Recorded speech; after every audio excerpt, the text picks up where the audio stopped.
All right, guys, welcome back to Division on here on Thursday.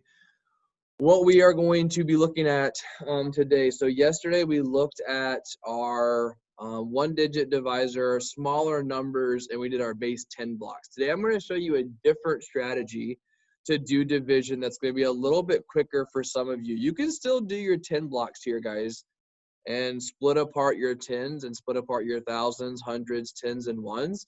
But I'm going to show you a little bit of a quicker way here to get your answer with division. So this is going to be, I'm going to do a long kind of process of division here, but you're going to be able to use this on your independent work today. So you have page 209 is what I'm looking at, and your independent work is on page 211. So make sure you've got those two items that are out, but I'm going to start here on page 209. So my face is going to kind of be here in the projector, but all I need you to really look at is what we're looking at here. So it says the first grade teachers at Teal Ridge Elementary are creating paper chains to count down the days of school. One teacher volunteered to cut the paper they would need for chains and cut 1,446 strips of paper. The paper will be divided between 8 teachers. How many strips of paper will each teacher receive? So I know my total, and I know how many it's going to be divided by. So I'm going to set up my problem first. So my problem is going to be 1,446 divided by 8, right? So I'm splitting my papers into my 8 teachers. All right, I'm going to set this up for you first, and then we're going to look at it piece by piece. So I'm going to zoom out just a little bit so you can see every single thing that I'm getting ready to do. All right, so I'm going to set this up. My big number goes in my box, and my 8 goes outside. You might be saying, what are you talking about? Just want you to watch for a second. So my 8 is going to go here. Then I'm going to put my 1, 4, 4, and 6. I'm going to make it a box like this. Okay? This is going to be, you're going to get some practice here today doing this strategy if you've never done it before. You are going to split each number.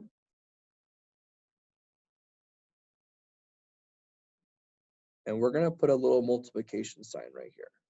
I'm going to tell you why we're going to do that in just a second. Now, this process, guys, definitely takes practice makes perfect in this, doing it this way. So what I'm basically saying is how many times can 8 go into 1,446? Now I'm going to do the opposite by multiplying my top number times my divisor to get my answer. Okay? Now, what else I would like for you to do is we're going to skip count by 8. And the reason we're going to skip count by 8 is we have to see how many times can 8 go into each of these numbers. Okay? So off here to the side, start with 0 and skip count by 8.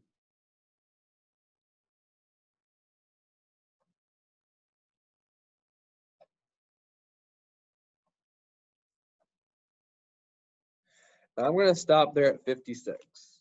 Now I'm going to put next to each number how many times that was me skip counting. So this was 0, 1 times 8, 2 times 8, 3 times 8, 4 times 8, 5 times 8, 6 times 8, and 7 times 8. I'll give you a second, because this next part is most critical.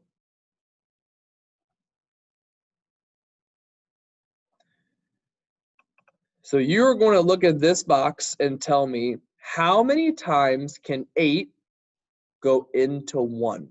So you are going to go try and find 1 over here.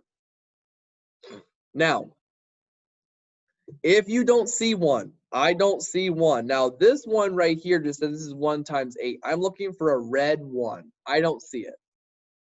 So you have to ask yourself, what number over here is closest to 1 that doesn't go over? I'm going to say that again. What number over here is closest to 1 that doesn't go over? And the answer is 0. So I'm going to put the blue 0 up top, the red 0 on bottom. Now, obviously, you might say, Mr. Ross, that's the same number. Yes, it is the same number. However, when I'm looking at this, I'm going to subtract this now to get my leftovers. So when we get to a different number, it'll make sense that your small number goes up top and your bigger number goes on bottom. So you're going to subtract, and you're going to have 1 left over. All right, so let me review that just once again. I'm trying to figure out where is 1 in my red numbers. I don't see it. So I'm looking for what's closest to 1 without going over, and that is going to be 0. I am then going to shift my 1 into my second column to make 14. And I'm going to start the process all over again. 14. Do you see 14 over here? No. What is the closest number to 14 that doesn't go over? If you said 16, you're wrong. And do you know why? 16 is the closest number, but it goes over. The closest number that doesn't go over is 8. So my small number goes up top, my big number goes on bottom.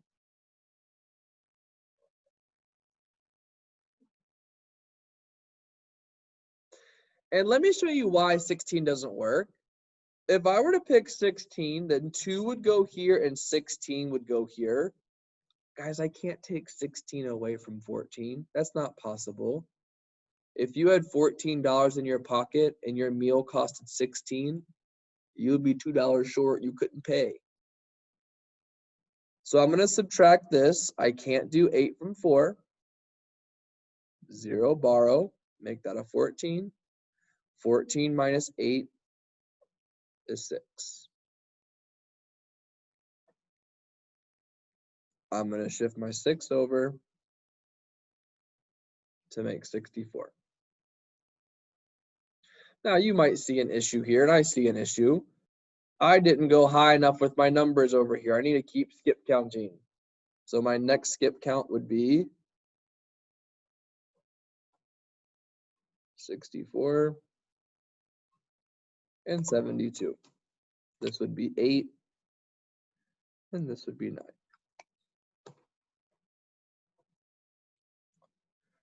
Now, do you see 64 exactly over here? Because I do. I see it right here, 64. So 64, 8, my little 8 goes on top, and my 64 goes on bottom. Should be an easy one to subtract, nothing left over. So my last number is now 6. Look for 6 over here. Do you see it? No. What is closest to 6 without going over? It's not 8. 8 goes over. It's actually 0. Blue 0 on top, red 0 on bottom, subtract 6. I don't have anywhere else to put my 6, so my 6 becomes my leftover, my remainder. That's how many are left over.